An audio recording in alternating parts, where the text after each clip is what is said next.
Korintho wa pili sura ya 5 mstari wa 17. Papo ndipo patakuja neno letu asubuhi ya leo. Hata imekuwa mtu akiwa ndani ya Kristo amekuwa kiumbe kipya, ya kale yamepita, tazama yamekuwa mapya. Amina. Amen.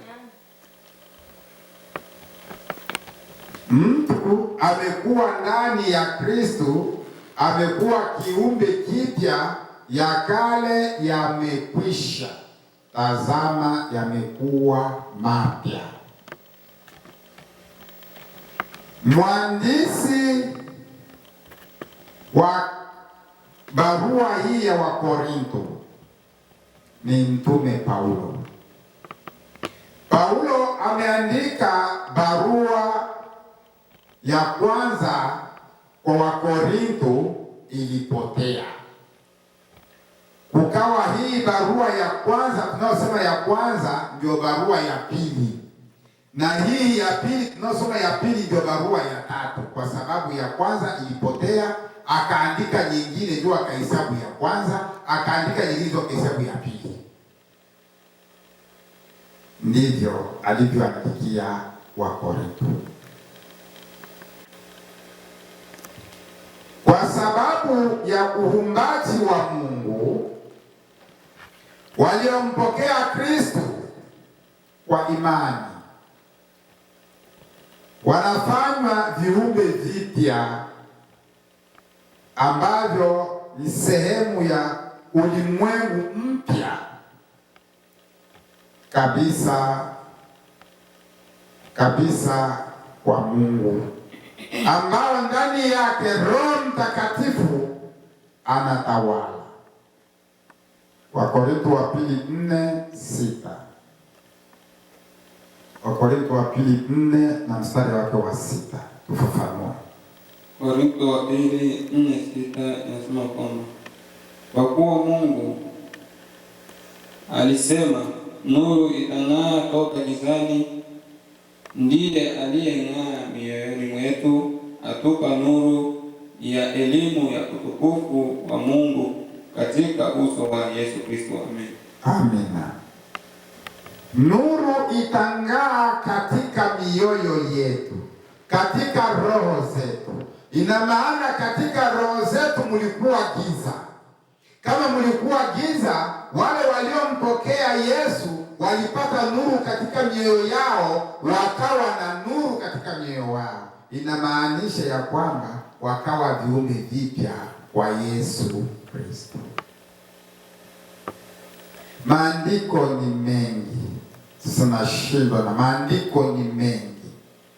Tusome Waefeso 2 na mstari wa 10. Mengine nimeacha ili tukomboe muda. Waefeso sura ya 2 mstari wa 10. Waefeso 2:10. Waefeso 2:10 inasema kwamba maana tu kazi yake tuliumbwa katika Kristo Yesu tutende matendo mema ambayo tokea awali Mungu aliyatengeneza ili tuenende nayo. Amina. Amina. Kwa sababu sisi tumepatwa na ile nuru ya Yesu, inaibidi tutende matendo mema, kwa sababu tumekuwa viumbe vipya. Tumekuwa viumbe vipya ndani ya Kristo. Ni lazima kila mmoja aliyopo ndani ya Kristo atende matendo mema, kwa sababu ni kiumbe kipya. Msikilizaji atasoma Warumi 8:14. Msikilizaji atasoma Wagalatia 5:25. Muamini anakuwa mtu mpya akimpokea Yesu kuwa Bwana na Mwokozi wake. Anakuwa mtu mpya, ya kale yanamuondoka na ni yale ambapo alikuwa ndani nayo akitenda dhambi, hajampokea Kristo kuwa Bwana na Mwokozi wake. Lakini muamini akimpokea Yesu, papo hapo anakuwa kiumbe, anakuwa mtu mpya ndani ya Yesu. Wagalatia 6:15 mstari. Wagalatia 6 mstari wa 15. Wagalatia 6 mstari wa 15 nasema kwamba kwa sababu kutahiriwa si kitu wala kutotahiriwa bali kiumbe kipya. Amen. Amina. Kutahiriwa, watu walitukuza ahadi ya Musa na Mungu, ahadi ya Abrahamu na Mungu, ya kwamba hakuna mtu awezaye kuona uso wa Bwana au kwenda mbinguni pasipo kutahiriwa. Lakini akaja kupindua Paulo, akasema hapana, tunawadanganya watu. Ili mtu aenende katika uso wa Bwana ni lazima atahiriwe kiroho, si kimwili. Kutahiriwa si kitu mradi roho yako imekubali Yesu kuwa Bwana na Mwokozi wako. Sema amina. Ningeomba Lydia, unasikika? Kwa sababu tulipeleka injili nje, tunatamani tupeleke injili yetu nje. Ningekuomba kama mchungaji wako na kama mzee wako, ningekuomba ufanye kidogo, hata dakika 10 kwa haya machache ambayo nitayazungumza. Nitazungumza kwa kifupi, sitayapanua. Nitazungumza Kiswahili, uyageuze Kifaransa. Nitazungumza kwa utaratibu Kiswahili, lakini uyageuze Kifaransa, kwa sababu tunatamani tutoe injili kwa sisi Waswahili, tuipeleke kwa watenda lugha zingine. So kwa watenda lugha zingine, lugha tukufu ya Kanada ni Kifaransa, na kuomba kwa heshima. Hilo ndilo ambapo Paulo alikwenda wakati alipofika Galatia. Paulo alikwenda na watu kutoka Galatia mpaka Roma kuliko kuwa mtume Petro. Wakaendelea kufanya kikao kikubwa, kwa sababu kulikuwa na ubishi. Wamoja walisema mataifa waweze kupokea imani yetu kwa sababu hawakutahiriwa, lakini Paulo akasema la hasha, twende katika huko. Wakaenenda kule, ikaonekana ya kwamba imani tu. Akasema kutahiriwa sio kitu, ni lazima mtu atahiriwe kiroho, si kimwili. Kiroho ni kukubali Yesu Kristo kuwa Bwana na Mwokozi wake. Hapa kuna andiko nyingi. Watasoma Wagalatia, watasoma Efeso 2:11 hadi 10, wataruka mstari wa 15. Watasoma Efeso 4:25 na 24. Watasoma Wakolosai. Watasoma Wakolosai 3 mstari wake wa 10. Aliyebadilishwa kufanana na Mungu ni nani? Kuna watu walibadilishwa, walikuwa watu wasiokuwa wa kawaida, walikuwa wauaji, walikuwa wanyang'anyi, walikuwa watenda dhambi, lakini wakabadilishwa na Mungu, wakabadilishwa. Watu kama na hao walikwenda kubadilishwa na Mungu. Tutasoma Wakolosai 4:16 tuone wanani walikwenda kubadilishwa. Kolosai 4:16 anasemaje? Nasoma Kolosai 4:16, nasema waraka huu ukiisha kusomwa kwenu, fanyeni kwamba usomwe katika kanisa la Walaodikia pia na ule wa Laodikia usomwe na ninyi. Amen. Amina. Waraka huu Paulo aliutuma katika makanisa kwa sababu yeye alibadilishwa na Mungu. Anatamani watu wasome waraka wa yeye kubadilishwa na Mungu, jinsi alivyolitesa kanisa, jinsi alivyoumiza kanisa. Tusome Wakorintho wa kwanza 15:49. Anasema nini? Wakorintho wa kwanza 15:49. Anasemaje? 15:49. Korintho wa kwanza na kwamba na kama tulivyochukua sura yake yule wa udongo, kadhalika tutaichukua sura yake yeye aliye wa mbinguni. Amen. Amina. Ikiwa tulichukua sura yake yule aliyekuwa wa udongo, Adamu na Hawa, tukachukua sura yake, lakini sisi waliokuwa ndani ya Kristo tumeichukua sura ya yule aliyekuwa mbinguni. Sema amina. Na ukichukua sura ya yule aliyekuwa mbinguni, inamaanisha na tabia za yule aliyekuwa mbinguni utazichukua, kwa sababu ya kale yamepita, ndio yale ya Adamu na Hawa, ambapo tulichukua sura yake ya dhambi. Tumechukua dhambi za urithi ambapo sisi hatukuyatenda, lakini Adamu na Hawa kama wababa wa imani walitenda dhambi, na sisi tukachukua ile dhambi ya urithi. Kwa maana hiyo Mungu akawachinjia kondoo, akawavika nguo kwa rehema yake, akawavika nguo za ngozi, akawasamea. Kwa sababu ya kusamewa kwao sisi, ambapo tumeiga sura ya waliokuwa mbingu, tumebahatika kupata ile sura ya yule aliyokuwa mbinguni, tumekwenda kufananishwa naye kimatendo. Tumekuwa wapya katika dunia mpya na mbinguni na mbingu mpya.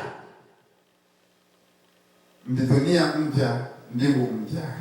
Tutayamalizia mwisho hiyo. Mtayafungua kidogo, mbingu mpya na dunia mpya. Lakini hili somo nimeshaliandaa lipo. Mbingu mpya na dunia mpya lipo, nimeshaliandaa, lina karatasi 4.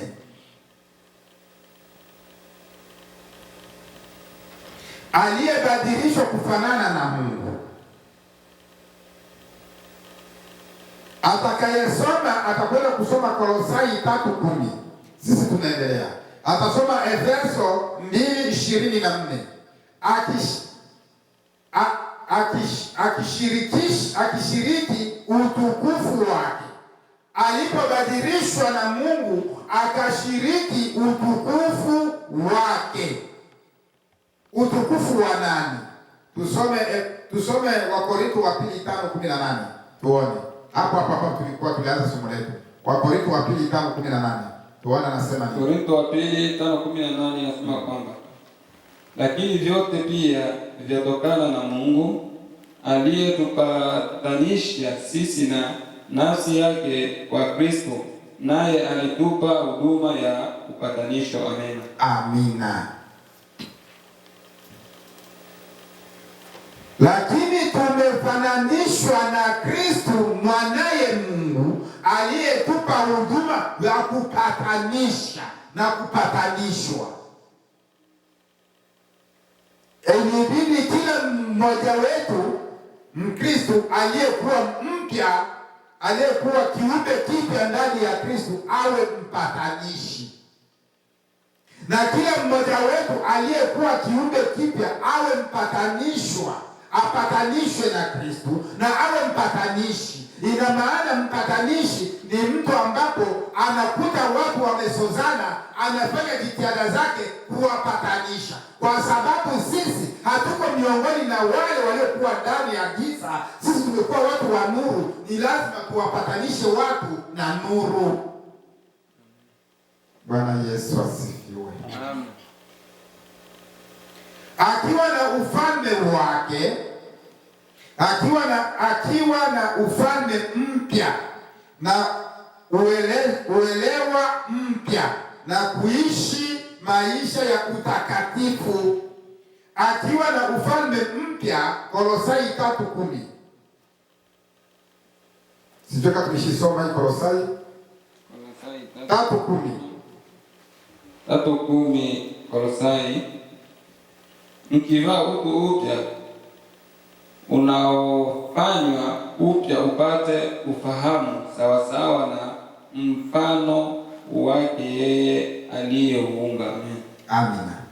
Ukivaa utu upya ni sawasawa na mtu kufananishwa Mungu na aliyeumba upya.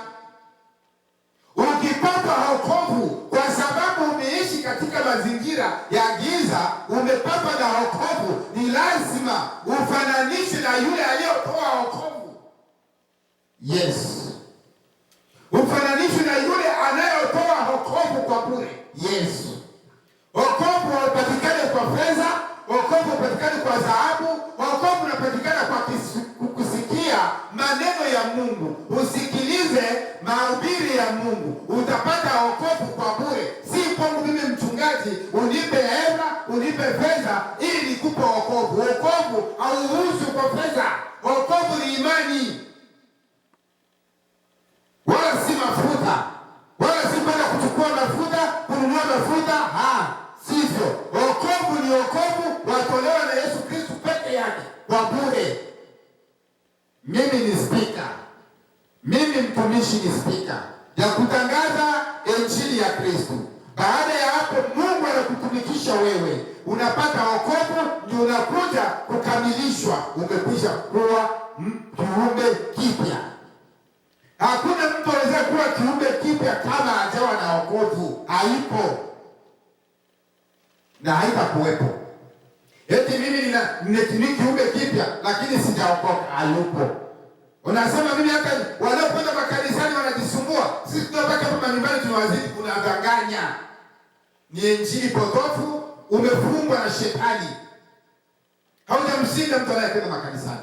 Yule anayekwenda makanisani anayofanana na wewe ni yule ambapo amefungwa, hajawa mtu mpya kwa Kristo. Amefungwa na Ibilisi, anaingia kimwili kanisani, lakini yeye si kanisa. Lakini yule ambapo ni kanisa, yule ambapo ni kanisa la Kristo, kiumbe kipya kwa Kristo, haumzidi chochote unaobaki nyumbani. Anakuzidi mara elfu. Yeye anayopenda kanisani na ni kiumbe kipya, anakuzidi wewe baki manyumbani mara elfu. Ni mengi yeye anachota, ni mengi yeye anabarikiwa, lakini wewe huna mabarikio. Wewe unarudi nyuma kwa limwevu shetani. Imetosha. Utakachokifanya hapo ni kwenda kuchukua uchawi na kusengenya watu. Imetosha. Utakachokifanya hapo ni kwenda kuwachukua watu wa watu na kuwazingezia mambo ya ajabu ajabu. Imetosha. Lakini haujamzidi mwenye kwenda kanisani. La hasha. Mtaanza kubisha asubuhi mpaka jioni.